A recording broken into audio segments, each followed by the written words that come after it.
अस्सलाम वालेकुम क्लास।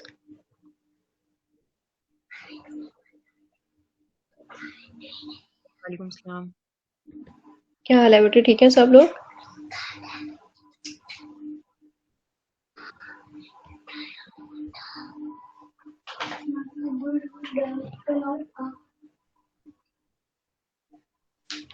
जी यार बेटे, है क्लास में फरवा?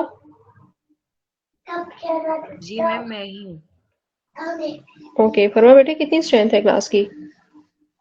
मैम 45 स्टूडेंट्स हैं, अभी ज्वाइन कर रहे हैं, मैंने लिंक शेयर किया है। चले ठीक है।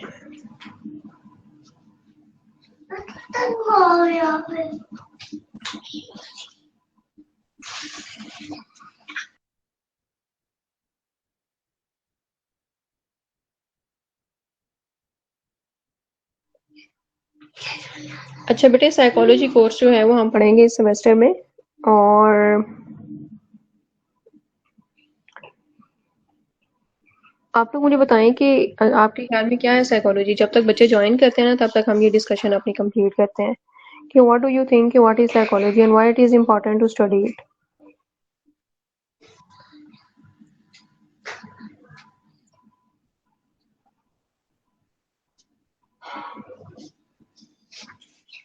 Class, can you hear me? Ma'am I think human mind की स्टडी को जो है साइकोलॉजी कहते हैं, और उसके मामलात को अंडरस्टैंड करने के लिए ही साइकोलॉजी को पढ़ना ज़रूरी है। ठीक है, इसके अलावा बेटे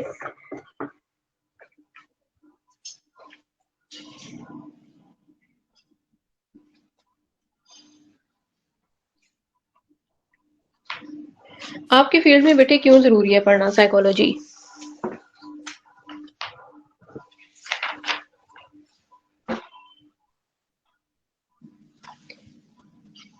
हम्म, बेटे आप लोगों को मेरी आवाज आ रही है? जी मैम, आ रही है आपकी आवाज़। ओके।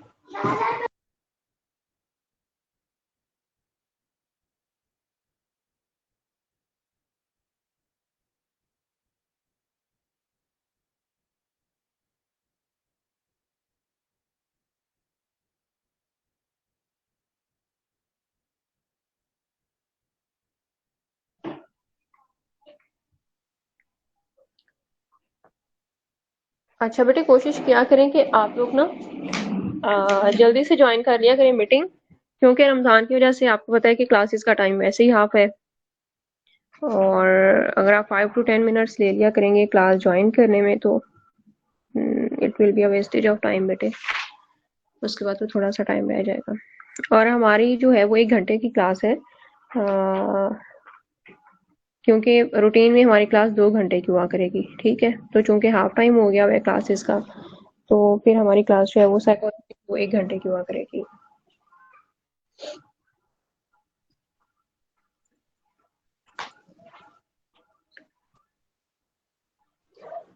अच्छा, किस किस ने ज्वाइन किया हुआ है अभी? महमूना है मेरी क्लास में? महमूना, जी मैम। महमूना बेटे, साइकोलॉजी पढ़ना क्यों जरूरी है? मैम ये हमारी डेली लाइफ के लिए बहुत ज़्यादा इम्पोर्टेंट है।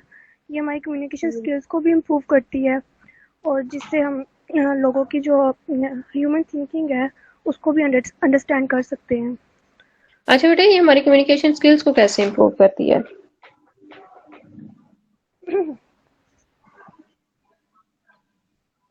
हम्म मैम, एक मिनट। कम्युनिकेशन स्किल्स यानी कि जब हम लोगों के नज़रियात को समझेंगे तो वो हम्म एक हमारे अंदर भी आइडियाज़ जो हैं वो डेवलप होंगे, तो इसका जो हमारी जो कम्युनिकेशन स्किल्स है वो भी इम्प्रूव होगी। ओके, सही। अच्छा, um, Rabia Aslam. Yes ma'am. हाँ जी बेटे, रबिया क्या लगता है कि साइकोलॉजी क्या है और क्यों जरूरी है इसको पढ़ना? मैम ये हमारा जो ह्यूमन माइंड और ह्यूमन बॉडी से रिलेटेड, मतलब जो ह्यूमन बॉडी के पार्ट्स हैं ना उनसे रिलेटेड है। हम्म, ठीक है। हमें इससे mind- हम किसी को देख के मतलब ये पता लगा सकते हैं कि इसके हम्म, मतलब हम ये कह सकते हैं कि इसके माइंड में क्या चल रहा है, इस तरह का अगर साइकोलॉजी मतलब साइकोलॉजिस्ट है तो। ठीक है, सही हो गया। अच्छा, मेरा ख्याल है कि हम अपनी क्लास जो है ना वो स्टार्ट करें। स्टूडेंट्स जो है वो ज्वाइन करते रहेंगे। सही है, लेक्चर हम स्टार्ट करते हैं। और बेटे नेक्स्ट टाइम ना आप लोगों की अटेंडेंस मार्क हो जाया करेगी।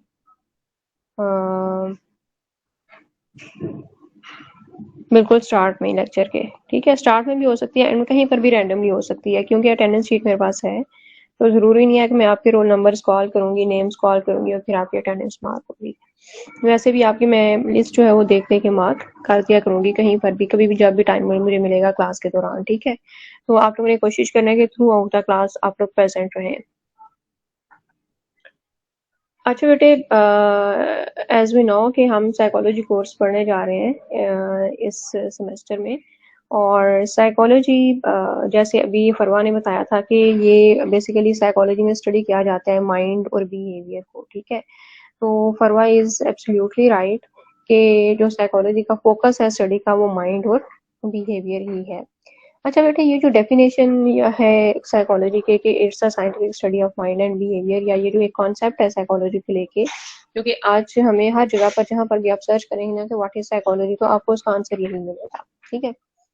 अच्छा, ये बेटे जो डेफिनेशन है it's not the original definition of psychology. बिल्कुल जब साइकोलॉजी की फील्ड स्टार्ट हुई थी, अच्छा इंटरेस्टिंग बात यह है कि जो साइकोलॉजी की पेरेंट फील्ड्स है ना वो फिलॉसफी है बेसिकली।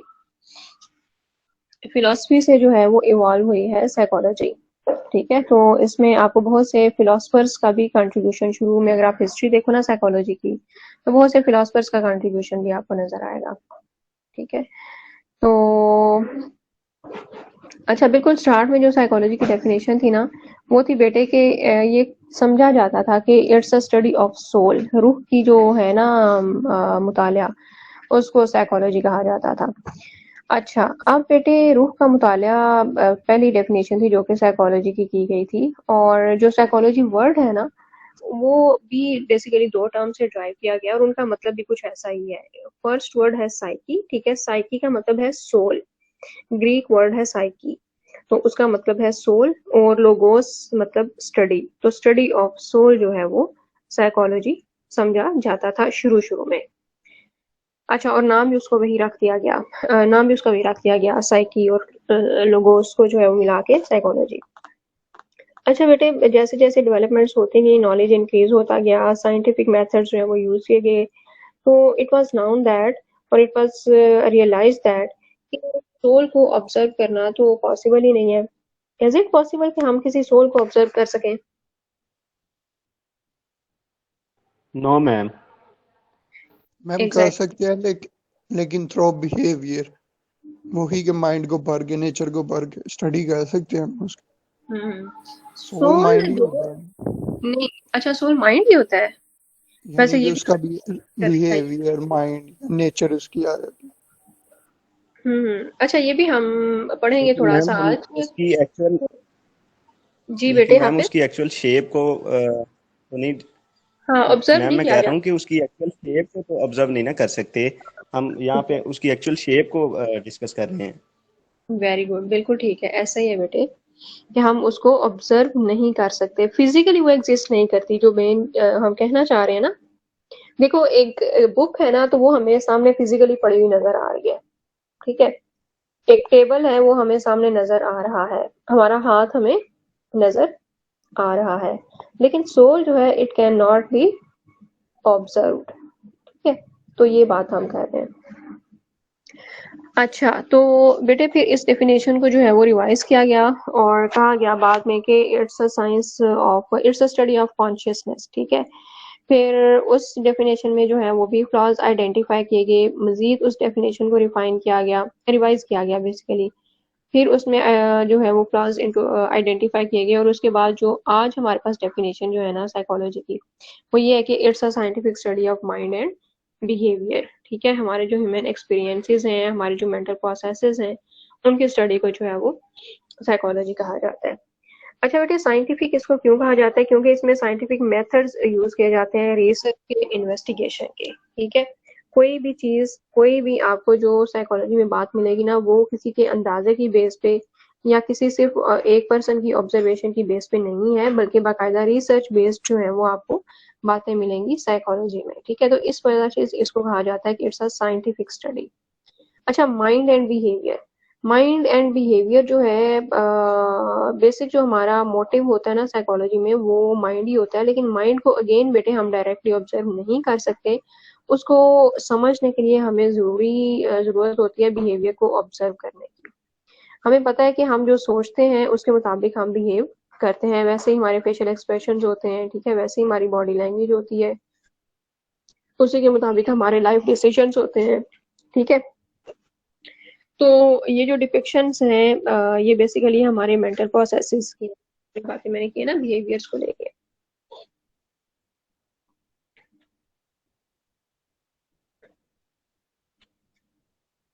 तो बेसिकली हम अपने माइंड को समझने के लिए या दूसरों के माइंड्स को समझने के लिए बिहेवियर्स को ऑब्जर्व करते हैं, and through observation of behaviour we can किसी के थॉट्स जो हैं वो कैसी हैं, या किसी के मेंटल प्रोसेसेस जो हैं, how are those basically mental processes. ठीक है, how is someone thinking about, किस तरह के उसके जो है वो परसेप्शंस हैं किसी चीज को लेके, क्या व्यूज हैं, ठीक है, क्या थॉट्स हैं। ये सारी चीजें हम किसी के बारे में एंटिसिपेट कर सकते हैं through observation of the behaviour. ठीक है,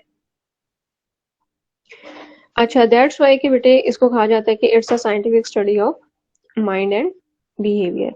अच्छा बेटे, यहाँ पर मैं आप सब लोगों को कहती हूँ कि आप लोग ना, प्लीज रिक्वेस्ट है मेरी तरफ से कि आप लोग अपने जो है ना जो आपके अकाउंट्स हैं, अभी आप सब लोग के नेम्स नजर आ रहे हैं। ठीक है, मुझे जैसे अब्दुल्ला खालिद है, अहमद हसन है, अली हमजा है, अलीहा रियाज है। बेटे ये आप लोगों ने ऐसा करना है। अच्छा, कुछ बच्चों ने अब ये काम किया हुआ है। अताउल मुस्तफ़ा जो है उसने आगे अपना रोल नंबर लिखा हुआ है 232। ठीक है, मुआज ने भी लिखा हुआ है 238। मरियम मंसूर ने भी लिखा हुआ है 007। महमूना ने भी लिखा हुआ है 231। तो बेटे सब बच्चों ने ना ऐसे अपने जो है ना वो रोल नंबर्स लिखने आगे अपने नेम्स के साथ। ठीक है, ताकि जब आप क्लास में एंटर हो तो मेरे सामने जो है वो आपका नेम भी हो और रोल नंबर भी हो कि क्लास में कौन सा बच्चा जो है वो और किस रोल नंबर के साथ एंटर हो रहा है। ठीक है, तो ये आप लोगों को ना रीनेम करने पड़ेंगे अपने अकाउंट्स जो है, तो ये आपने रीनेम करना है please.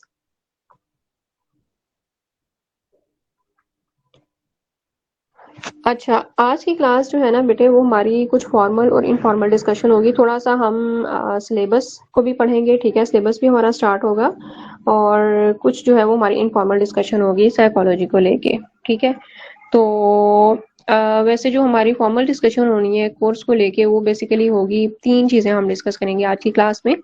Number 1 definition of psychology, जो कि हम डिस्कस कर चुके हैं। Number 2 difference between psychologist and psychiatrist. और number 3 fields of psychology, application of psychology की कहाँ कहाँ पर जो है वो साइकोलॉजी अप्लाई हो रही है, डिफरेंट फील्ड्स में किस किस तरह से साइकोलॉजिस्ट जो है वो अपनी सर्विसेज प्रोवाइड कर रहे हैं। ठीक है, तो डेफिनेशन ऑफ साइकोलॉजी बेटे हम स्टडी कर चुके हैं। उसके बाद हम आते हैं difference between psychologist and psychiatrist. लेकिन उससे पहले आप लोग मुझे ये बताओ कि आपके ख्याल में कौन कौन सी ऐसी फील्ड्स हैं जहां पर साइकोलॉजिकल प्रिंसिपल्स को अप्लाई किया जा सकता है।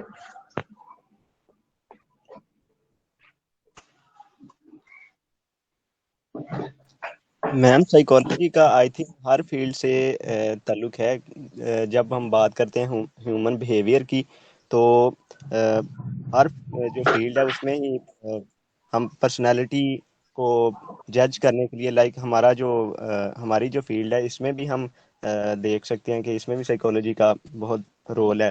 अप्लाइड साइकोलॉजी का, कि किसी भी बंदे की साइकी को जज करने के लिए हम अप्लाई कर सकते हैं। वेरी गुड, बिल्कुल ठीक है। वेयर देयर इज बेटे ह्यूमन बीइंग, वहां पर जो है वो साइकोलॉजिकल प्रिंसिपल्स को हम अप्लाई कर सकते हैं, क्योंकि it's a mind of its a study of mind and behaviour. ठीक है, तो जहाँ कहीं पर भी ह्यूमन बीइंग्स होंगे वहां पर आप साइकोलॉजिकल प्रिंसिपल्स को अप्लाई कर सकते हैं। और बेटे अगर आप साइकोलॉजी की हिस्ट्री देखो ना, रिसर्च के पॉइंट ऑफ व्यू से कौन कौन से एक्सपेरिमेंट्स हुए हैं साइकोलॉजी में, तो बहुत से एक्सपेरिमेंट्स जो हैं वो आपको सिर्फ इंसानों पे नहीं मिलेंगे, बल्कि एनिमल्स पे भी बहुत से एक्सपेरिमेंट्स जो है ना वो साइकोलॉजी में कंडक्ट किए गए हैं।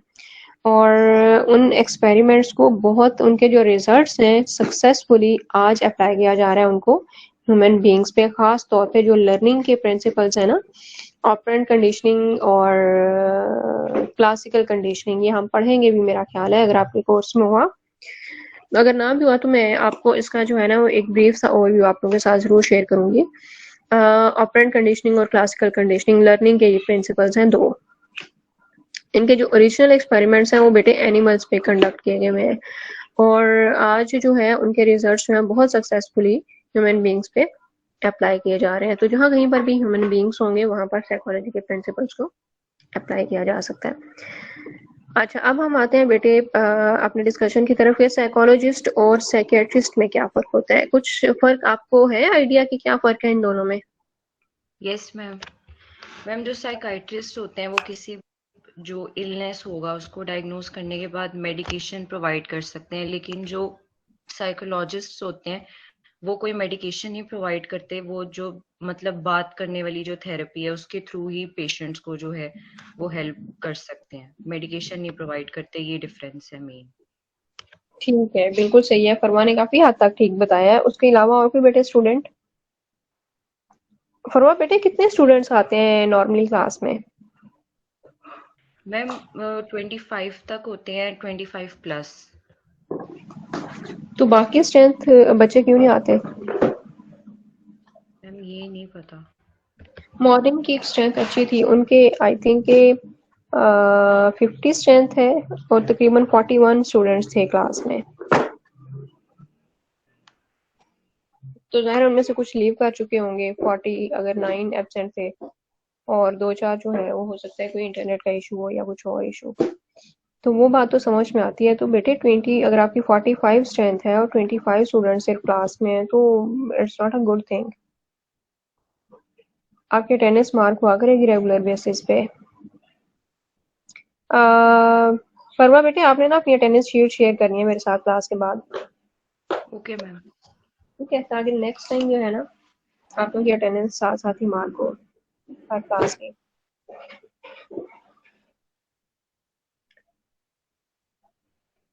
अच्छा जी,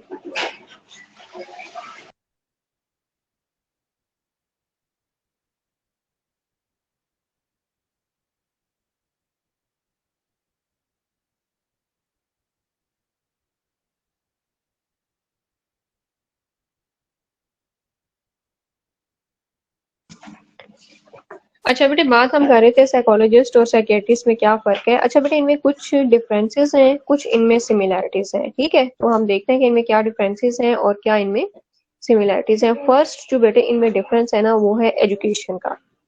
जो साइकोलॉजिस्ट होता है उसकी एजुकेशन होती है साइकोलॉजी में, ठीक है, और हमारे यहाँ पर साइकोलॉजिस्ट होने के लिए मतलब बहुत सी रिक्रूटमेंट्स जो है ना साइकोलॉजिस्ट की, उसके लिए मिनिमम क्राइटेरिया फॉर एजुकेशन होता है एमएससी इन साइकोलॉजी। ठीक है, और मतलब बेसिक जो है ना क्राइटेरिया बहुत सी पोस्ट के लिए साइकोलॉजिस्ट के लिए वो एमएससी साइकोलॉजी होता है। फिर एमफिल भी आगे अगर आपकी हायर एजुकेशन है और पीएचडी भी इस तरह से।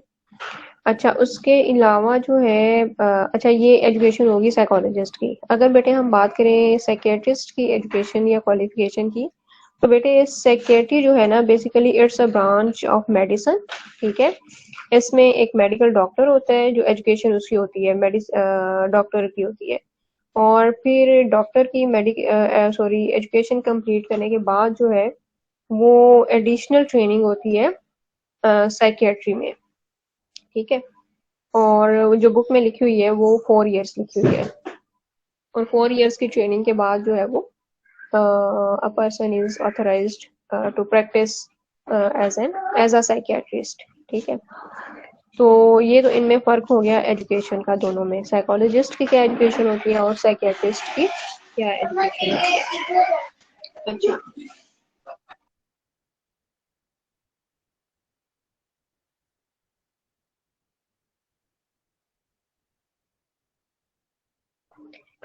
अच्छा अब बेटे हम बात करते हैं इनमें सिमिलैरिटी की। सिमिलैरिटी इन दोनों में ये है कि ये दोनों जो है एक्सपर्ट्स हमारे पास साइकोलॉजिस्ट और psychiatrist, they both deal with the emotional disturbances. ठीक है, मेंटल इलनेस को डील करते हैं, वेदर इट इज साइकोलॉजिस्ट और साइकियाट्रिस्ट। ठीक है, और इमोशनल डिस्टरबेंसेस की अगर हम बात करें, जैसे फॉर एग्जांपल जो कि हमारे कॉमनली नॉलेज में है, वो हो सकता है डिप्रेशन हो सकता है, ठीक है, एंजाइटी हो सकती है, कोई और इशू हो सकता है मेंटल इलनेस को लेके। तो दोनों जो है वो बेसिकली मेंटल इलनेस को डील कर रहे होते हैं या इमोशनल डिस्टरबेंसेस को डील कर रहे होते हैं।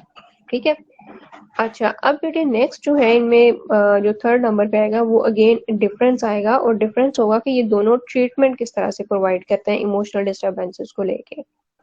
जो साइकोलॉजिस्ट है बेटे वो ट्रीटमेंट प्रोवाइड करेगा in the form of talk therapy. ठीक है, वो सेशंस कंडक्ट करता है, रेपो बिल्डिंग होती है। ठीक है, उसके बाद जो है वो आइडेंटिफाई किया जाता है कि प्रॉब्लम क्या है, उसकी रीजंस क्या है। ठीक है, और फिर इन रीजंस को लेके जो है वो क्लाइंट को गाइड किया जाता है कि you can overcome your problem like this and this. ठीक है, through these strategies, through these techniques you can overcome your problem. तो उसमें बेसिकली टॉक थेरेपी जो है ना वो गाइड ही किया जा रहा होता है कि प्रॉब्लम को आप किस तरह से सॉर्ट आउट कर सकते हैं। अच्छा बेटे आप मुझे 1 मिनट देंगे, सिर्फ मैं कॉल कर रही हूँ, इम्पोर्टेंट डिपार्टमेंट से कॉल आ रही है। Okay ma'am. सिर्फ 1 मिनट में ना रीज्वाइन करती हूँ मीटिंग, सिर्फ मैं वो कॉल अटेंड कर रही हूँ। क्या आता है साइकोलॉजिस्ट में और साइकियाट्रिस्ट में, और ट्रीटमेंट को हम लेके इनके डिफरेंसेस को डिस्कस कर रहे थे। अच्छा, जो साइकोलॉजिस्ट है वो बेटे ट्रीटमेंट किस तरह से प्रोवाइड करेगा, I have told you earlier कि टॉक थेरेपी के थ्रू जो है वो एड्रेस किया जाता है किसी भी इमोशनल डिस्टरबेंस को। ठीक है, लेकिन जो बेटे साइकियाट्रिस्ट है उसका मेथड ऑफ ट्रीटमेंट डिफरेंट होगा साइकोलॉजिस्ट से। क्यों? क्योंकि उसकी प्रैक्टिस, उसकी ट्रेनिंग ही डिफरेंट है इमोशनल डिस्टरबेंस को डील करने की। ठीक है, और वो डील करेगा with the help of medicine. अगर डिप्रेशन है तो उसके लिए रेलिवेंट ये मेडिसिन हो सकती है, वो प्रेस्क्राइब कर दी। एंजाइटी है उसके लिए रेलिवेंट मेडिसिन प्रेस्क्राइब कर दी। ठीक है, तो दोनों का जो मेथड ऑफ ट्रीटमेंट है वो डिफरेंट होगा। अच्छा अब बेटे जो एक इम्पॉर्टेंट चीज है, एक बात तो हमें समझ में आ गई कि these two experts are not having the same education or they are not having the same methods to follow treatment। लेकिन बेटे जो एक इम्पॉर्टेंट बात है वो ये है कि हाउ कैन वी डिसाइड कि कब किसी को एक साइकोलॉजिस्ट को कंसल्ट करना चाहिए और कब किसी को जो है वो एक साइकियाट्रिस्ट को कंसल्ट करना चाहिए। तो आप लोग मुझे बताएं कि हाउ विल यू डिसाइड कि कब साइकोलॉजिस्ट को कंसल्ट करना चाहिए किस प्रॉब्लम के साथ, और कब जो है वो एक साइकियाट्रिस्ट को कंसल्ट करना चाहिए।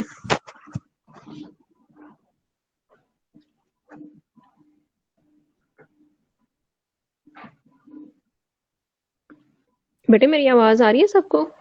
मैम आई थिंक जो ड्रग एडिक्टेड और इस तरह के लोग होते हैं इनको जो है साइकेट्रिस्ट के साथ करना चाहिए, और जो वैसे जो लोग डिप्रेस्ड होते हैं बहुत सी वजूहत से उनको साइकोलॉजिस्ट के साथ जो है ना कंसल्ट करना चाहिए। ठीक है, इसके अलावा मैम अगर पर्सनालिटी टेस्ट जो है उसके लिए भी साइकोलॉजिस्ट वो करते हैं पर्सनालिटी टेस्ट किसी का, और अगर किसी को मेंटल इलनेस है कोई तो फिर वो साइकियाट्रिस्ट का वहाँ पे रोल नजर आएगा।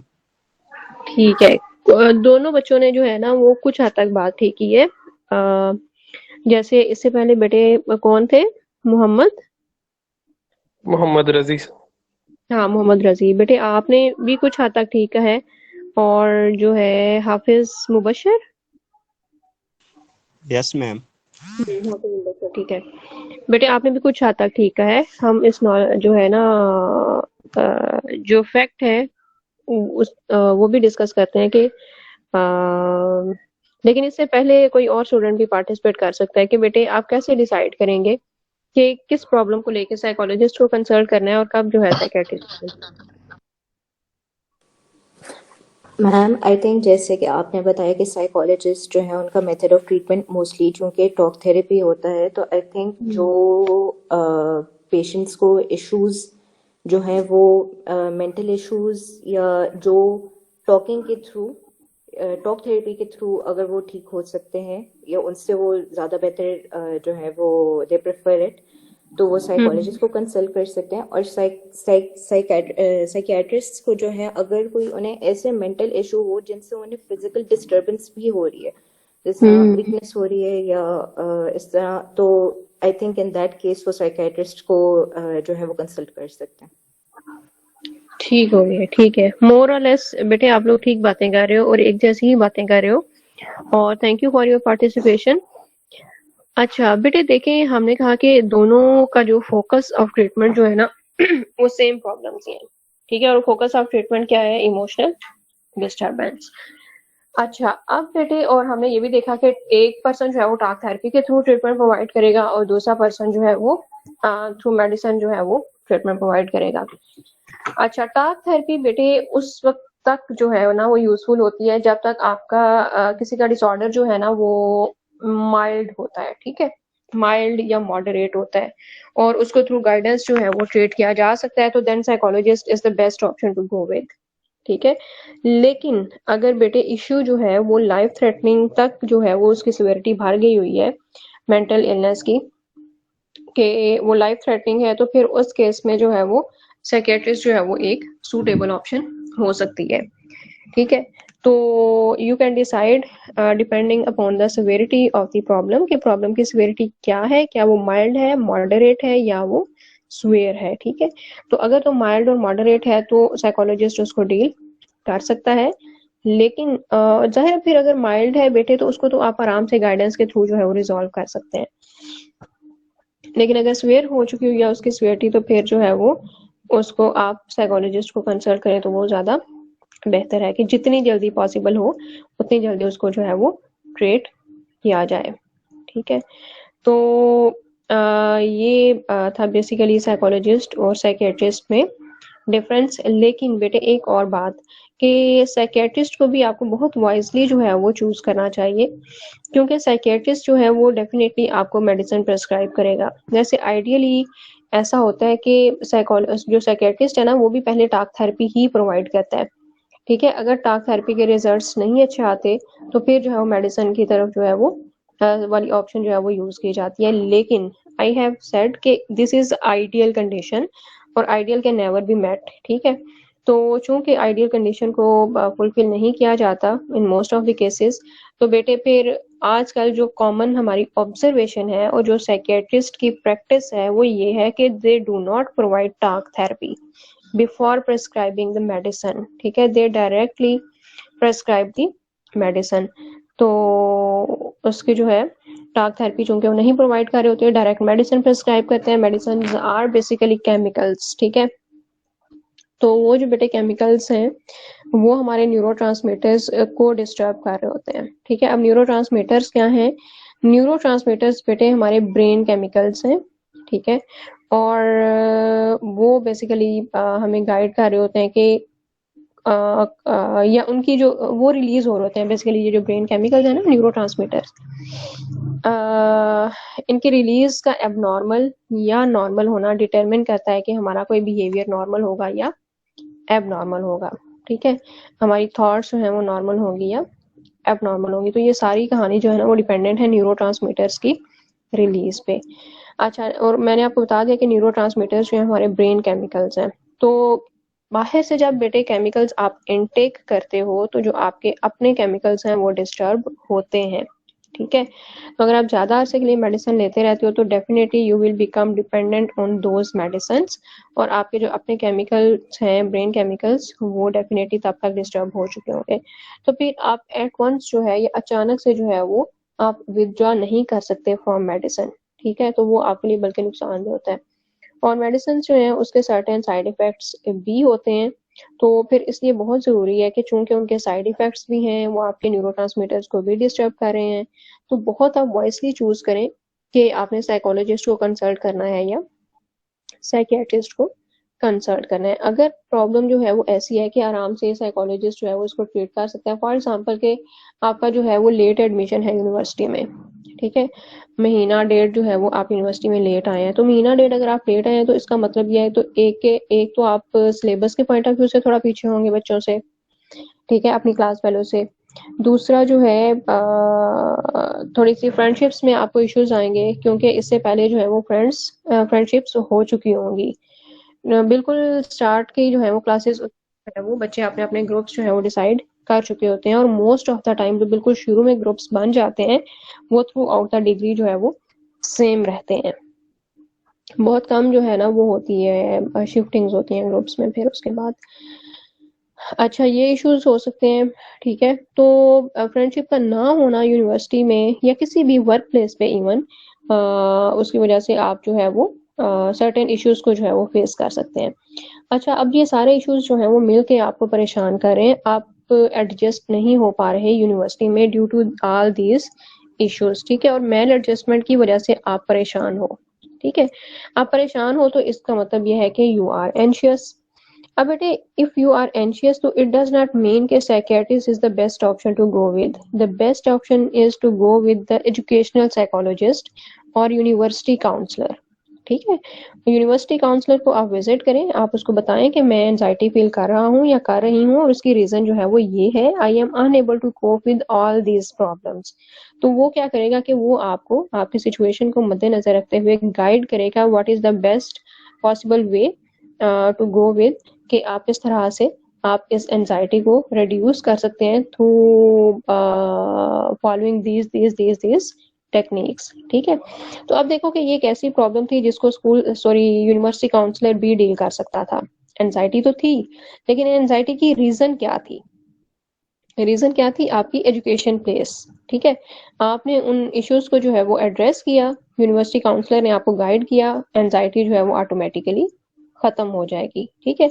अच्छा, इस केस में बेटे अगर आप साइकियाट्रिस्ट को कंसल्ट करेंगे तो उसने देखना है, अच्छा एंजाइटी है, एंजाइटी के लिए ये वाली मेडिसिन, एंजाइटी तो खत्म हो गई लेकिन इशू तो वहीं का वहीं रहा, इशू तो नहीं ना रिजॉल्व हुआ, कि रिजॉल्व हो गया?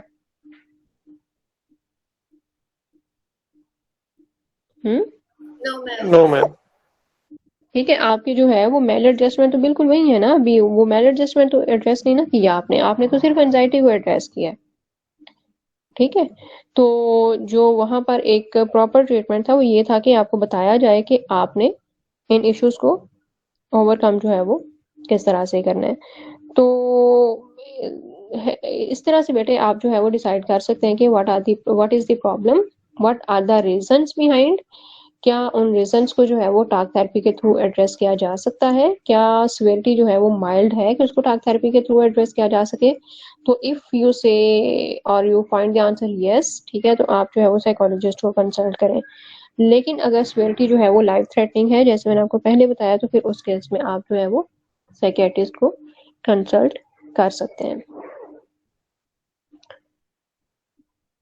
अच्छा जी, दोनों बेटे हमने अपने फर्स्ट जो 2 क्वेश्चंस हैं वो डिस्कस कर लिए। नंबर 1 के साइकोलॉजी है क्या, और नंबर 2 साइकियाट्रिस्ट और साइकोलॉजिस्ट में डिफरेंस क्या है।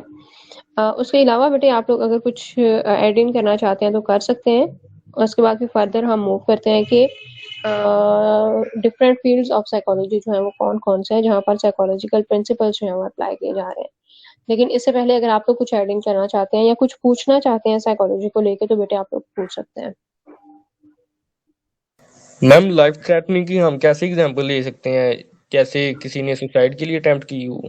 हाँ बिल्कुल, जैसे सुसाइडल अटेम्प्ट हो सकती है, बिल्कुल। मैम जैसे ये ठीक भी है। हो सकता है कि ब्लड प्रेशर इंक्रीज करे और हार्ट अटैक आ जाए, या और मल्टीपल वो डिप्रेशन तो से एक मेडिकल कंडीशन भी आ गई ना उसमें। तो वो सीवियर केसेस में आ जाएगी ना हाँ साइकियाट्रिस्ट वो के पास। बिल्कुल, वो एक सीवियर जो है ना वो उसका होगा रिजल्ट ही है ना बीपी का हाई हो जाना। ठीक है, मतलब एक आप किसी मेंटल डिस्टर्बेंस को फेस कर रहे हो, हाँ उसकी वजह से बिल्कुल बीपी हाई हो सकता है, बिल्कुल हो सकता है, लो भी हो सकता है वैसे। मैम फिर हाई होने से वो हार्ट अटैक भी आ सकता हम्म हाँ, तो फिर इसमें दोनों कंडीशन हो जाएंगी, साइकोलॉजिकल भी होगी और फिर मेडिकल, इन दोनों को एड्रेस करने की जरूरत होगी। ठीक है, और उसके अलावा मैम साइकोलॉजिस्ट और साइकेट्रिस्ट को हम अप्लाइड साइकोलॉजी एक्सपर्ट और क्लिनिकल साइकोलॉजी एक्सपर्ट कह सकते हैं रिस्पेक्टिवली। अप्लाइड और क्लिनिकल, बेटे अप्लाइड में भी एक फील्ड जो सब डोमेन है ना अप्लाइड की, वो क्लिनिकल है। ठीक है, हाँ वैसे ब्रॉडली स्पीकिंग आप अप्लाइड और क्लिनिकल कह सकते हो। जी मैम। हाँ जी बेटे, और उसके अलावा कोई क्वेश्चन? मैम जो साइकेट्रिस्ट और साइकोलॉजिस्ट होते हैं मैम, इनके एक पेशेंट को टेस्ट करने का जो होता है मेथड, वो चेंज होता है या सेम ही होता है? फॉर एग्जांपल ये किसी को चेक करना चाहते हैं कि ये वाकई इस जो एंजाइटी है या किसी चीज से गुजर रहा है, हम्म तो मैम इनका टेस्ट मेथड सेम ही होता है? टेस्टिंग बेटे जो है ना, साइकोलॉजिस्ट वो तो डिफरेंट साइकोलॉजिकल टेस्ट अप्लाई करेगा। ठीक है, जैसे एनजाइटी का कोई टेस्ट हो सकता है, या पर्सनैलिटी का कोई टेस्ट हो सकता है, या इंफॉर्मेंट रिपोर्ट हो सकती है, या बिहेवियरल ऑब्जर्वेशन हो सकती है, इंटरव्यू हो सकता है। ये जो सारे मेथड्स है ना, ये यूज करेगा साइकोलॉजिस्ट। ठीक है, ऑन दी अदर हैंड जो साइकियाट्रिस्ट है, वो आपकी हिस्ट्री देख सकता है, ठीक है, फैमिली हिस्ट्री देख सकता है, आपकी मेडिकल हिस्ट्री देख सकता है, या इंटरव्यूज तो उसमें भी होते हैं। ठीक है, इंटरव्यूज हो सकते हैं, इंफॉर्मेंट रिपोर्ट हो सकती है। इन सारी चीज़ों की बेसिस पे जो है वो साइकियाट्रिस्ट डिसाइड करेगा। और साइकोलॉजिस्ट मैंने आपको बता दिया कि साइकोलॉजिकल टेस्टिंग भी होती है जो साइकोलॉजिस्ट की तरफ से। ठीक है बेटे, ओके मैम। और बेटे क्वेश्चन? मैम हम अप्लाइड साइकोलॉजी में कह सकते हैं कि जो साइकोलॉजिस्ट हैं वो फिजिकल बिहेवियर को स्टडी करते हैं या मतलब जज करते हैं, और जो साइकेट्रिस्ट हैं वो सॉरी ये जो साइकोलॉजिस्ट हैं वो नॉन फिजिकल बिहेवियर जो है लाइक मोटिवेशन, इमोशंस, मेमोरी के बारे में जानते हैं, और जो साइकेट्रिस्ट हैं वो फिजिकल चीज़ों के बारे में, किसी भी पर्सनालिटी में। फिजिकल की एग्जांपल क्या हो सकती है? नॉन फिजिकल की तो बेटे आपने फिजिकल मैम कोई किसी को कोई डैमेज हो गया मतलब मेंटल इलनेस। मैम फिजिकल किस तरह के, कोई मेंटल इल होने की वजह से अपने आप को इस तरह नुकसान पहुंचा रहा है या जो भी है?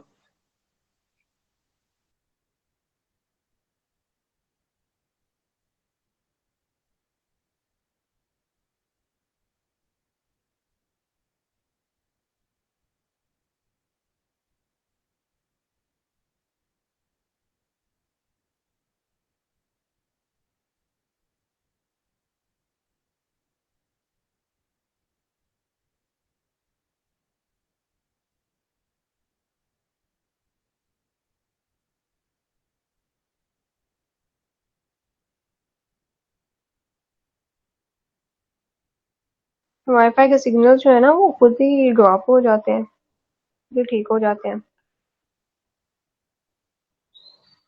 I was just opening the chapter, और मीन वाइल आई नोटिस्ड कि ये जो है सिग्नल तो बिल्कुल नहीं आ रहे, और मैंने देखा कि क्लास जो है वो एंड हो चुकी, मतलब मीटिंग जो है वो एंड हो चुकी हुई थी मेरी तरफ से, सिग्नल्स के ना होने की वजह से। तो अब मैंने दोबारा से चैप्टर ओपन किया है, हम देखना चाह रहे थे एक इमेज। ठीक है, तो एक सेकंड मैं वो इमेज आप लोगों के साथ शेयर करती हूँ। आप लोगों ने मुझे बताना है कि स्क्रीन जो है वो आप लोगों को शो हो रही है या नहीं हो रही। ठीक है, अम,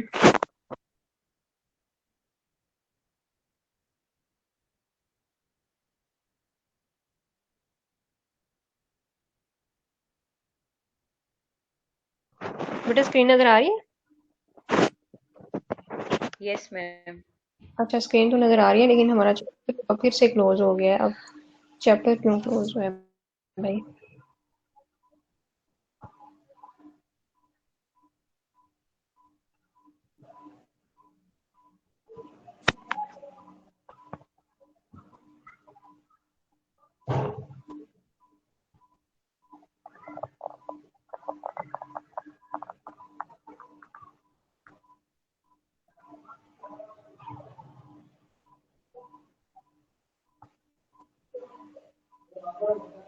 अच्छा जी, एक सेकेंड। अब आई होप के कोई मसला नहीं होगा कोई।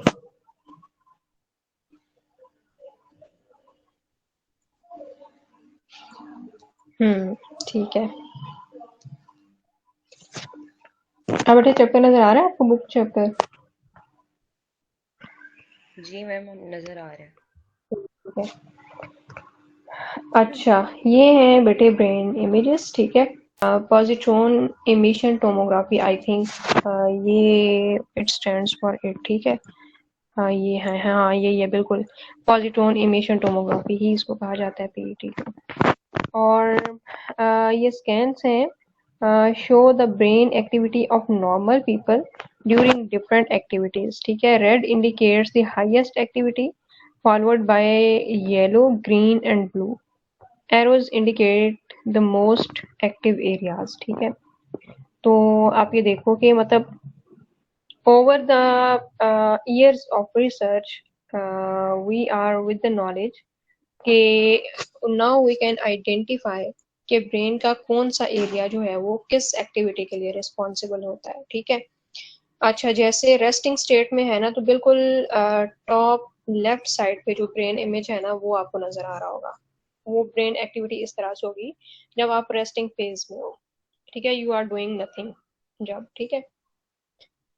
और जब म्यूजिक आप सुन रहे होते हो तो म्यूजिक सुनने के दौरान बेटे आपका जो मोस्ट एक्टिव एरिया होता है ना, ये रेड वाला जो आपको नजर आ रहा होगा, ठीक है। फिर उससे कम येलो, फिर उससे कम नहीं, उस रेड के बाद जो है येलो, हाँ फिर ग्रीन और फिर ब्लू, ठीक है।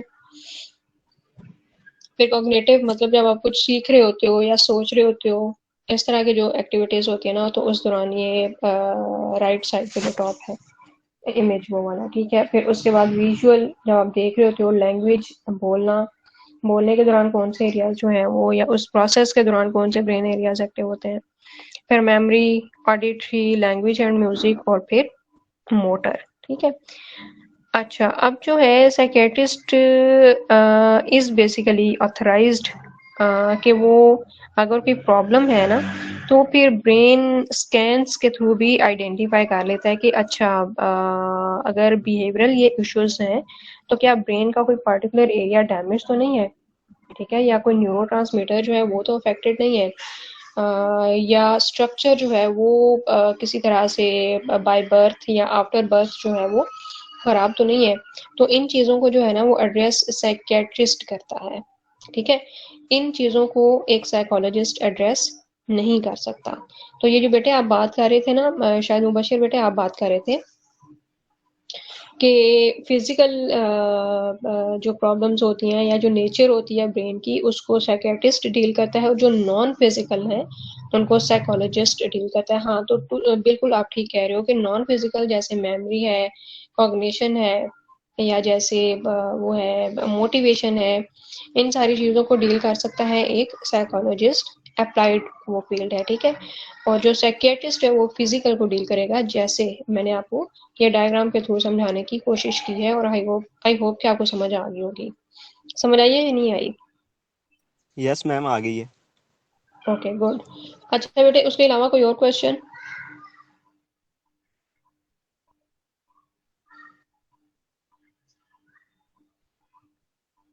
बेटे do you have another question और नॉट?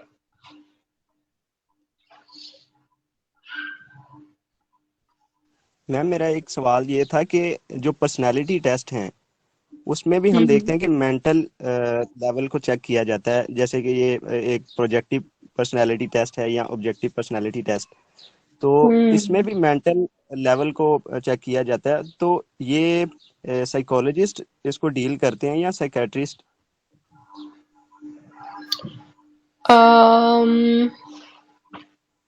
बेटे जो पर्सनैलिटी है ना, वैसे हमने ये चैप्टर पढ़ना भी है, उसमें हम इसको डिटेल से डिस्कस करेंगे। पर्सनैलिटी जो है ना, अब मैं सोच रही हूँ कि किस तरह बिल्कुल थोड़े से अल्फाज में इसको आंसर कर दिया जाए।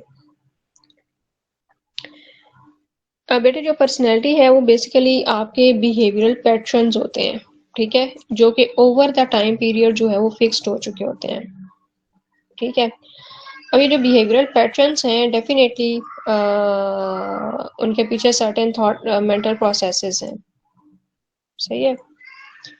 तो साइकोलॉजिस्ट जो हैं they definitely test the personality. बहुत से इवन ऑर्गेनाइजेशंस में जो है वो साइकोलॉजिस्ट की सर्विसेज ली जाती हैं पर्सनैलिटी असेसमेंट के लिए, जैसे फोर्सेस हो गई, ठीक है, डिफरेंट जो और ऑर्गेनाइजेशंस हैं वो पर्सनैलिटी असेसमेंट करती हैं बिजनेस के पॉइंट ऑफ व्यू से, जो बिजनेस की ऑर्गेनाइजेशंस हैं, ठीक है। तो वो भी साइकोलॉजिस्ट की सर्विसेज जो हैं वो हायर करते हैं पर्सनैलिटी असेसमेंट के लिए। और लेकिन अगर बेटे इशू जो है वो जैसे भी हमने बात की थी कि फिजिकल स्ट्रक्चर जो है वो रीजन है किसी तरह से, ठीक है, पर्सनैलिटी डिसऑर्डर को लेके, ठीक है, तो उस केस में फिर क्लिनिकल साइकोलॉजिस्ट और साइकियाट्रिस्ट दोनों जो है वो इस इशू को एड्रेस कर सकते हैं, ठीक है।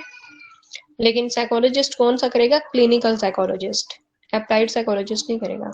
जो क्लिनिकल साइकोलॉजिस्ट होगा वो एड्रेस कर सकता है और साइकोलॉजिस्ट भी एड्रेस कर सकता है। लेकिन अगर नॉर्मल पॉपुलेशन है, सिर्फ असेसमेंट होनी है, तो फिर उस केस में जो है वो साइकोलॉजिस्ट अपनी सर्विसेज दे सकता है, ठीक है। उसके लिए फिर क्लिनिकल या साइकियाट्रिस्ट होना जरूरी नहीं है। जी मैम। हाँ जी, और बेटे कोई क्वेश्चन? मैम साइकोलॉजिस्ट जो है वो असेसमेंट यानी कि माइंड असेसमेंट के अलावा जो पर्सनालिटी डेवलपमेंट होता है उसके लिए भी काम करता है, और अगर करता है तो उसकी कोई एग्जांपल वगैरह?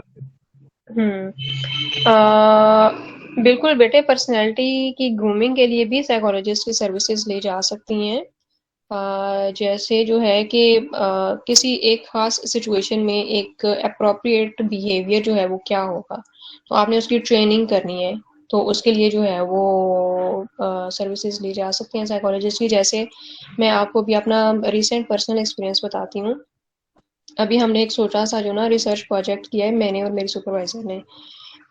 वो प्रोजेक्ट ये था कि decision making it's an important element of our life. ऐसा ही है ना? ऐसा है कि नहीं? Yes ma'am. Yes ma'am. मतलब every time we are taking a decision, ठीक है। आज हमने क्लास लेनी है या नहीं लेनी, मैंने क्लास किस टाइम पे स्टार्ट करनी है, क्या मैंने एग्जैक्टली अगर क्लास का टाइम था 11:45 तो मैंने एग्जैक्टली उसी टाइम पे स्टार्ट करनी है, 2-3 मिनट ऊपर करनी है, या कैसे करनी है, ठीक है। ये भी मैंने एक डिसाइड करना है। अब मैंने एग्जैक्टली टाइम पे क्लास को वाइंड अप कर देना है या थोड़ी देर ज़्यादा मैंने पढ़ाना है, अगेन इट्स अ डिसीजन। क्या मैंने पढ़ाना है, अगेन इट्स अ डिसीजन, ठीक है। किस तरह से मैंने स्टूडेंट्स को एक्सप्लेन करना है, अगेन इट्स अ डिसीजन, ठीक है।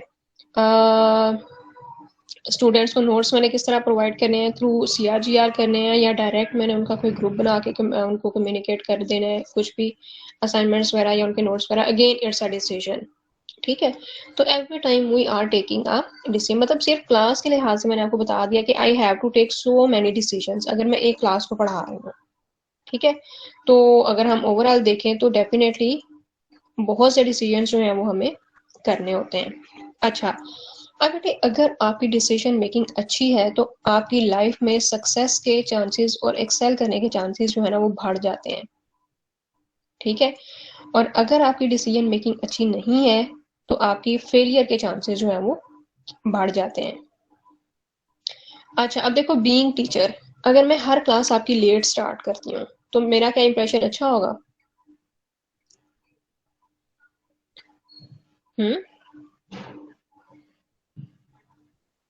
No ma'am. बिल्कुल अच्छा नहीं होगा। कि मतलब एक जो आइडियल कंडीशन है वो यही है ना कि आप ज़्यादा से ज़्यादा 2-4 मिनट जो है वो क्लास लेट कर लें, या अगर कोई जेन्युइन इशू है जैसे आजकल हमारे इंटरनेट के इश्यूज हो सकते हैं, ठीक है, या कोई और जेन्युइन इशू है तो स्टूडेंट भी क्लास छोड़ सकते हैं, टीचर भी क्लास छोड़ सकते हैं। लेकिन फ्रीक्वेंटली आप क्लास छोड़ें, फ्रीक्वेंट आप मेकअप क्लासेस लें, ठीक है, फ्रीक्वेंटली आप क्लास लेट स्टार्ट करें, तो it will not, you will not be having a good impression. सही है। तो अगर इम्प्रेशन अच्छा नहीं होगा तो डेफिनेटली आपके फेलियर के चांसेस जो है वो बढ़ सकते हैं। अब ये जो इम्प्रेशन आपका अच्छा नहीं बना, ये किस वजह से अच्छा नहीं बना? क्योंकि आपकी बैड डिसीजन मेकिंग थी, ठीक है। अच्छा, इन सारी चीज़ों को ना मद्देनजर रखते हुए वी डिसाइडेड कि डिसीजन मेकिंग अगर लोगों को सिखा दी जाए, सॉरी, कौन सी ऐसी टेक्निक्स हैं जिसके थ्रू लोगों की डिसीजन मेकिंग को इम्प्रूव किया जा सकता है, ठीक है। तो वी आइडेंटिफाइड वन फैक्टर जो कि आपकी डिसीजन मेकिंग को बहुत ज़्यादा बेहतर कर सकता है, ठीक है। अच्छा, उस फैक्टर को लेके ना बेटे हमने प्री टेस्टिंग की जो मैट्रिक के बच्चे थे, और बहुत मुश्किल से वैसे हमें डेटा मिला अकेडमीज में जा जाके, क्योंकि आजकल सब कुछ बंद था, स्कूल्स वगैरह, बहुत मुश्किल से हमें अकेडमी से परमिशन मिली। खैर डेटा हमने लिया, तो उसमें हमने प्री टेस्टिंग ली की, सॉरी, उस एक खास फैक्टर को लेके, फिर हमने ट्रेनिंग की उस फैक्टर की, ठीक है, कुछ दिन की ट्रेनिंग की। ट्रेनिंग करने के बाद हमने फिर उनकी डिसीजन मेकिंग चेक की। एक पहले हमने डिसीजन मेकिंग उनकी चेक की, ठीक है, फिर हमने उनकी ट्रेनिंग की। ट्रेनिंग करने के बाद में हमने उनकी डिसीजन मेकिंग चेक की। तो बेटे उसके जो है ना वो सिग्निफिकेंट डिफरेंसेस थे प्री ट्रेनिंग और पोस्ट ट्रेनिंग डिसीजन मेकिंग में, ठीक है। तो डेफिनेटली हाँ, आप बिल्कुल ठीक कह रहे हो कि साइकोलॉजिस्ट जो है वो आपकी ग्रूमिंग और ग्रोथ पे भी काम कर सकते हैं। जैसे हमने इम्प्रूव किया है 9th 10th के स्टूडेंट्स की डिसीजन मेकिंग स्किल्स को, हालांकि हमारा सैंपल बहुत शॉर्ट था, तकरीबन 100 का सैंपल था, लेकिन हमारी तो एक रिसर्च थी ना, इसको अगर हम फर्दर जनरलाइज करना चाहें तो हम इसको एक मॉड्यूल के थ्रू जो है वो इंट्रोड्यूस करवा सकते हैं इस तरह से ना, तो एक लार्जर लेवल पे। तो आप बिल्कुल ठीक कह रहे हो कि इम्प्रूवमेंट के लिए भी जो है वो साइकोलॉजिस्ट की सर्विसेज दी जा सकती हैं, बिल्कुल ठीक है। और उसके अलावा कोई question? Thank you ma'am. Okay, अच्छा, अब बेटे हम देख लेते हैं, थोड़ा सा हम बुक से पढ़ लेते हैं। आप लोगों की क्लास है इसके बाद कोई? मैम इसके बाद तो नहीं है, लेकिन वैसे 15 मिनट्स ऊपर हो गए हैं क्लास के। नहीं नहीं बेटे, आपकी क्लास का टाइम ही इतना था, 1 घंटे की क्लास थी हमारी। मैम 45 मिनट्स का हमें मिला हुआ है टेबल तो। नहीं नहीं, क्लास जो है ना हमारी, मेरी क्लास जो है, अच्छा, मैं आपको बता देती हूँ, मॉर्निंग में मैंने बताया बेटे, जो बाकी क्लासेस है ना वो है आपकी 90 मिनट्स की रूटीन में, ऐसा ही है ना? Yes ma'am. ठीक है, और ये है रूटीन में 2 आवर्स की, मेरे वाली क्लास जो है, मतलब 120 मिनट्स, ठीक है। तो चूंकि हाफ टाइम हुआ है ना, तो इसलिए जो 90 मिनट्स वाली क्लास है उसका हाफ टाइम तो होगा 45 मिनट, ठीक है। और ओके मैम। हाँ, इस क्लास के चूंकि 120 मिनट्स थे तो इसका हाफ टाइम जो है वो 1 आवर होगा, ठीक है। Okay ma'am. चले,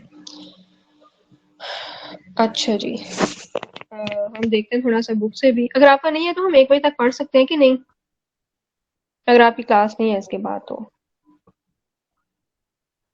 मैम ठीक है, 1 बजे तक कर लेते हैं। क्योंकि 1 घंटे में थोड़ी सी डिस्कशन होती है। अच्छा, आज वैसे भी बेटे हमने थोड़ा सा इनफॉर्मल भी डिस्कशन करनी थी साइकोलॉजी को लेके, कोर्स को लेके, तो इस वजह से हम थोड़ा सा लेट अपना जो है ना वो सिलेबस के पॉइंट ऑफ व्यू से लेक्चर स्टार्ट कर रहे हैं। अदरवाइज जो हमारी बाकी क्लासेस है ना, हम स्टार्ट ही चूंकि उधर से करेंगे सिलेबस से, तो 1 घंटा हमारे लिए काफी हुआ करेगा, सही है। अच्छा, अब बेटे हम देखते हैं, पहले अभी तक हम 2 क्वेश्चंस को एड्रेस कर चुके हैं। नंबर 1 के साइकोलॉजी की डेफिनेशन क्या है, और नंबर 2 के साइकेट्रिस्ट और साइकोलॉजिस्ट में फर्क क्या है, ठीक है।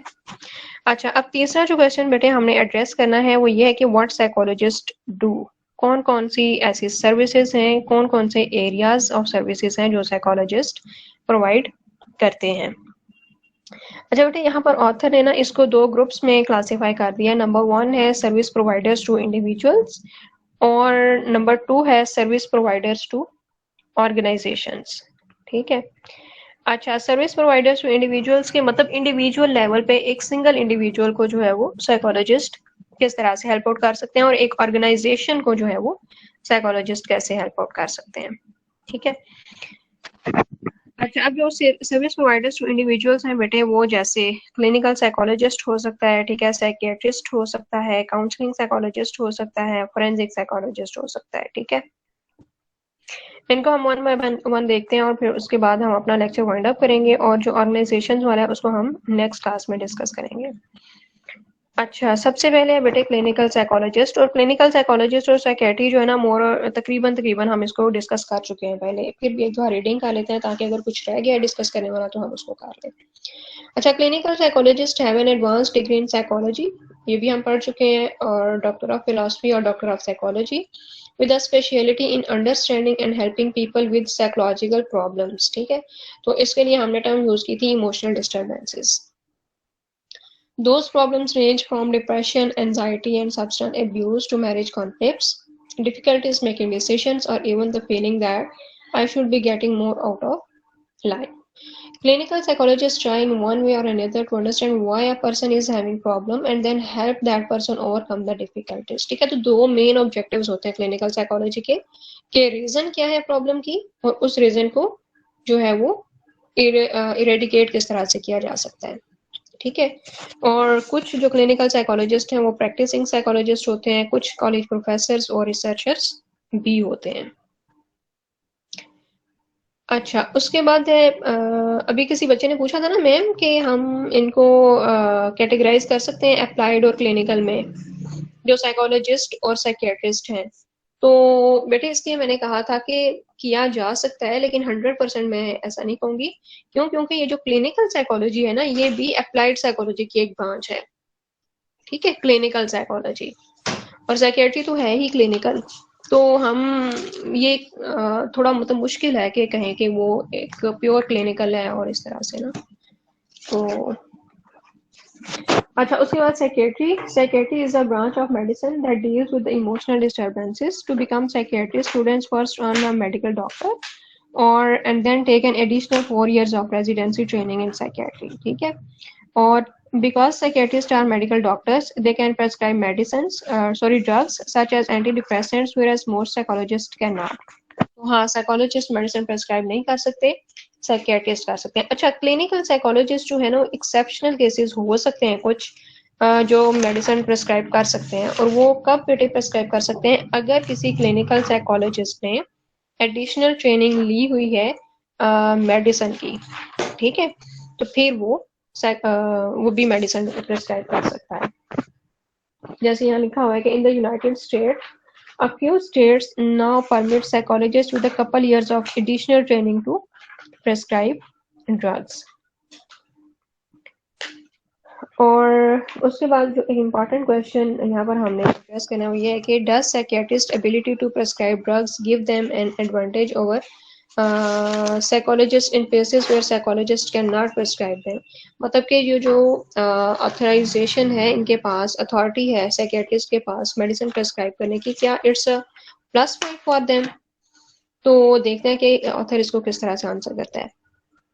Not always, drugs can be useful but relying heavily on them can be a mistake. ठीक है, अच्छा ये मिस्टेक किस तरह से हो सकती है? इसको हम बायोलॉजिकल साइकोलॉजी का जब चैप्टर पढ़ेंगे ना, आई होप कि आपके सिलेबस में होगा बायोलॉजिकल साइकोलॉजी का चैप्टर। अगर नहीं भी हुआ तो हम इसको थोड़ा सा जरूर पढ़ेंगे बायोलॉजिकल साइकोलॉजी को। ठीक है, तो वहाँ हम थोड़ा सा डिटेल में पढ़ेंगे कि ये एक मिस्टेक किस तरह से हो सकती है। वैसे ब्रीफली मैंने आपको बता भी दिया था अभी थोड़ी देर पहले कि बेटे ड्रग्स जो हैं बेसिकली दीज आर केमिकल्स, और हमारे ब्रेन केमिकल्स जिनको हम न्यूरोट्रांसमीटर्स कहते हैं उनको ये जाके हिट करती हैं, उनकी रिलीज को जो है ये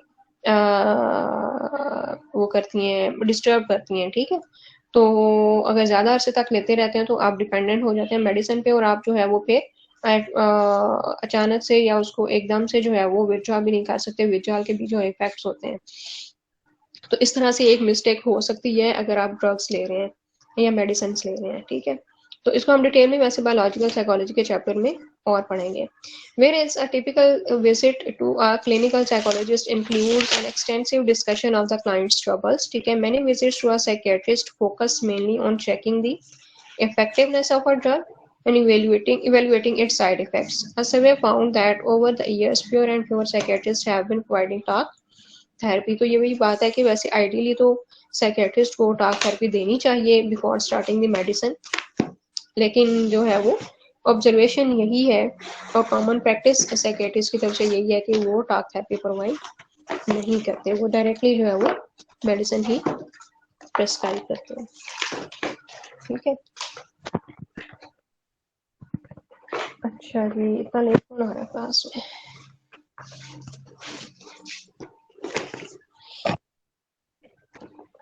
बेटे आप इतनी लेट क्यों आ रहे हो क्लास में मुदस्सिर? मैम मैं सोया हुआ था। बेटे ये कौन सा टाइम है सोने का? 1 बज रहा है ऊपर से। रोजे का मतलब है सोए रहो बस। पढ़ा करो, इबादत करो जितनी ज्यादा हो सकती है। अच्छा, एक ना मेरा पर्सनल एक्सपीरियंस भी है, आप लोग भी इससे कुछ साल के बाद एग्री करोगे, अभी नहीं करोगे, आप थोड़े से अभी छोटे हो, कि मतलब जैसे जैसे हम थोड़े मेच्योर होते चले जाते हैं ना, तो रमजान की ना ज्यादा वो होने लग जाती है, कदर होने लग जाती है। पहले रोजे जो है ना वो हम बस ऐसे रखते हैं कि मतलब बस रमजान आया, चूंकि रमजान आ गया तो रोजे रखने हैं। तो लेकिन जब जैसे जैसे हम मेच्योर होते चले जाते हैं ना, तो उसका जो है ना एक एक लम्हा वो ऐसा लगता है कि वेस्ट ना हो। हर टाइम जो है ना कुछ ना कुछ आप इबादत करते रहो या कुछ अच्छा काम करते रहो। तो रमजान बेटे सोने के लिए नहीं है, इसको जो है ना वो अल्लाह ताला को खुश करने के लिए जो है ना वो इस्तेमाल करें, ठीक है। अच्छा जी, उसके बाद बेटे हम देखते हैं काउंसलिंग साइकोलॉजिस्ट और फोरेंसिक साइकोलॉजिस्ट, और फिर इसके बाद हम अपनी क्लास को जो है वो खत्म करेंगे, ठीक है। अच्छा, काउंसलिंग साइकोलॉजिस्ट जो है अगेन दे हेल्प पीपल, लेकिन बेटे इनका जो एरिया ऑफ एक्सपर्टीज है वो चेंज हो जाता है, ठीक है। या जिन प्रॉब्लम्स को ये डील करते हैं वो प्रॉब्लम्स जो है उनकी रेंज ऑफ प्रॉब्लम जो है वो चेंज हो जाती है फ्रॉम इमोशनल डिस्टर्बेंसेस, ठीक है। जो क्लिनिकल साइकोलॉजिस्ट और साइकियाट्रिस्ट है उनका तो हमने पढ़ा कि इमोशनल डिस्टर्बेंसेस उनका फोकस होता है, लेकिन काउंसलिंग साइकोलॉजिस्ट क्या करते हैं? They help people with educational, vocational, marriage, health related and other decisions, ठीक है। जैसे अभी थोड़ी देर पहले मैंने आपके साथ शेयर किया था कि एक बच्चा अगर लेट उसकी एनरोलमेंट हुई है यूनिवर्सिटी में, लेट एडमिशन हुआ है, तो उसकी वजह से उसको सर्टेन इश्यूज फेस करना पड़ेंगे, एडजस्टमेंट के इश्यूज होंगे, जिसकी वजह से उसको एंजाइटी हो सकती है, ठीक है। तो उस केस में जो बेस्ट ऑप्शन होगी ना वो यूनिवर्सिटी काउंसलर होगा, वो आपको ज्यादा अच्छा गाइड करेगा बजाय इसके कि आप क्लिनिकल साइकोलॉजिस्ट या साइकियाट्रिस्ट को कंसल्ट करें, ठीक है। अच्छा, अब बेटे बहुत ज्यादा जरूरी है कि हम जिस करियर को अडॉप्ट करें उसमें हमारा इंटरेस्ट भी हो, उसमें उसके लिए हमें पोटेंशियल और एबिलिटीज भी हो। अगर उस करियर में बेटे हमारे लिए हमारा इंटरेस्ट होगा, हमें पोटेंशियल और एबिलिटीज हमारी मैच कर रही होंगी, तो हमारे सक्सेस के चांसेस जो है वो बढ़ जाएंगे, ठीक है। अदरवाइज जो है वो फेलियर के चांसेस बढ़ जाते हैं। तो अब इस चीज को कौन आइडेंटिफाई करेगा कि व्हाट आर योर पोटेंशियल्स, और उनके मुताबिक मतलब आपका एप्टीट्यूड क्या है, और एप्टीट्यूड के मुताबिक आपके लिए बेस्ट करियर जो है वो कौन सा हो सकता है। तो वो भी अगेन एक काउंसलिंग साइकोलॉजिस्ट जो है वो आपको ज्यादा अच्छा गाइड कर सकता है बजाय इसके कि आप साइकियाट्रिस्ट तो नहीं गाइड कर सकता है इस केस में, ठीक है। क्लिनिकल साइकोलॉजिस्ट भी आपको अच्छा गाइड नहीं कर सकता, अच्छा गाइड आपको करेगा रेलिवेंट काउंसलिंग साइकोलॉजिस्ट, ठीक है। मैरिटल इश्यूज, ठीक है, हेल्थ रिलेटेड इश्यूज और दूसरे डिसीजन जो हैं उनमें आपको काउंसलिंग साइकोलॉजिस्ट गाइड कर सकता है।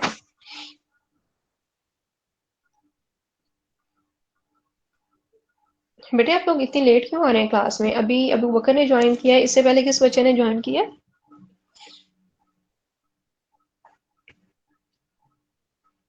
अम्मार ने। अम्मार और अबू बकर बेटे आप लोग इतनी लेट क्यों आए हो क्लास में? मैम इंटरनेट प्रॉब्लम चल रही थी इसलिए ज्वाइन नहीं हो रहा था मेरा। ठीक है, और अम्मार बेटे आप लोग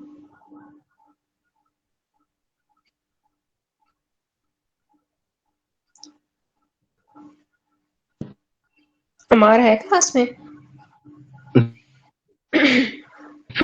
सॉरी मैम।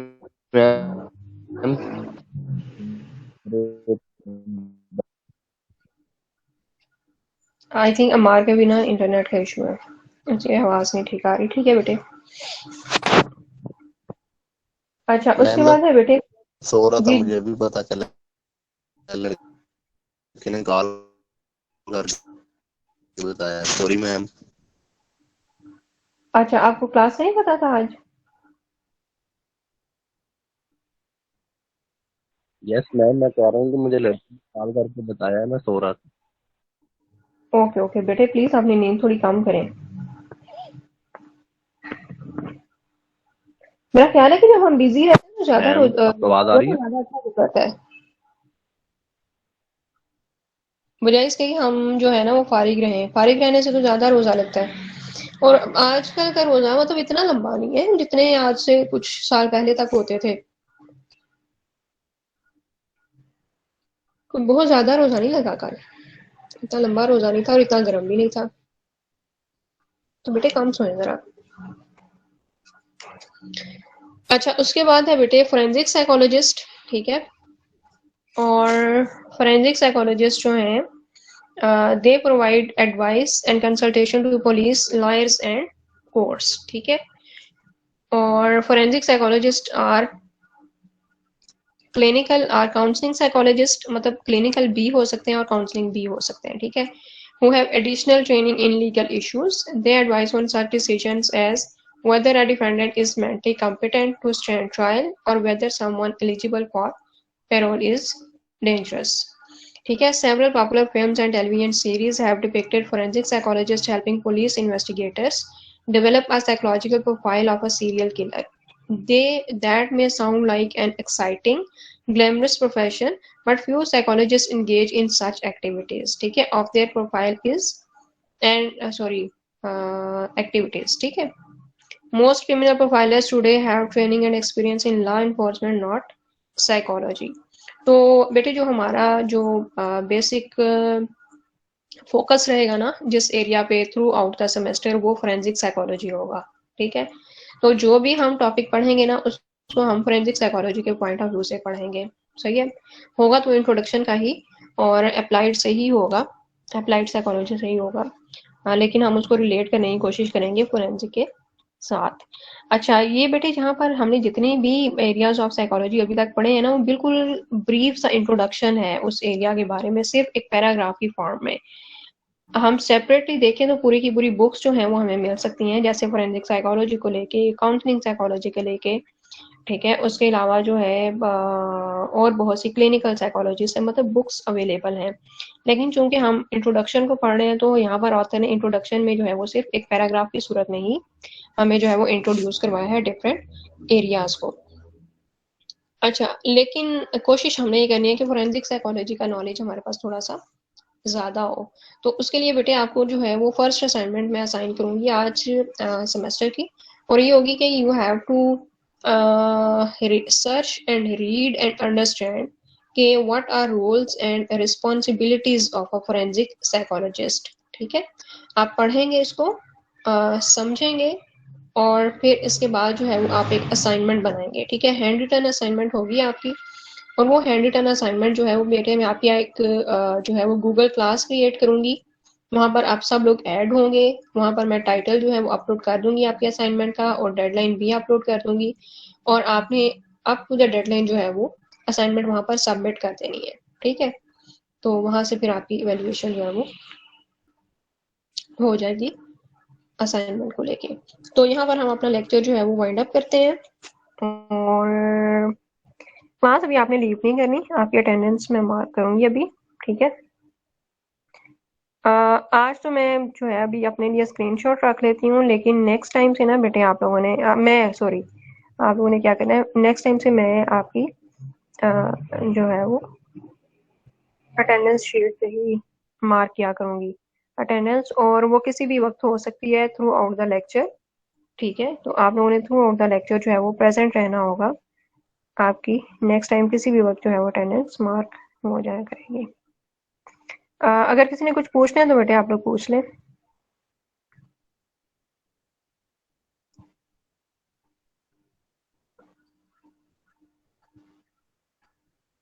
पूछना है बेटे कुछ? मैम ये जो लोग हकलाते हैं इनकी थेरेपी कौन करते हैं, साइकोलॉजिस्ट या कोई और होते हैं? स्पीच थेरेपिस्ट होते हैं, साइकोलॉजिस्ट होते हैं ये। Okay speech therapy thank you ma'am. बच्चों की करवाई जाती है। अक्सर बच्चों का अगर कोई बोलने में इशू हो ना, या कुछ बच्चे लेट बोलते हैं, तो स्पीच थेरेपिस्ट जो है वो फिर हेल्प करते हैं। और बेटे कोई क्वेश्चन?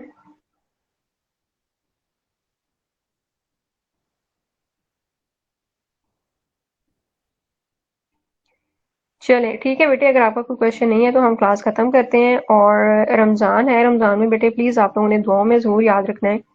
अल्लाह ताला जो है वो हम सब पे अपनी रहमत के दरवाजे खोले और हमारे लिए आसानियां पैदा करे इस दुनिया में भी और आखिरत में भी। ठीक है, और हमें मुश्किलात से बचाए, काफियत में रखे, अच्छी सेहत दे, ईमान की सलामती दे। ये सारी दुआएं जो है ना वो आपने प्लीज मेरे लिए भी करनी है और एक दूसरे के लिए भी, और अपने लिए तो डेफिनेटली करनी ही है।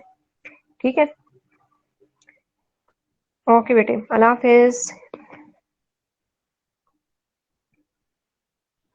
ओके मैम, अल्लाह हाफिज।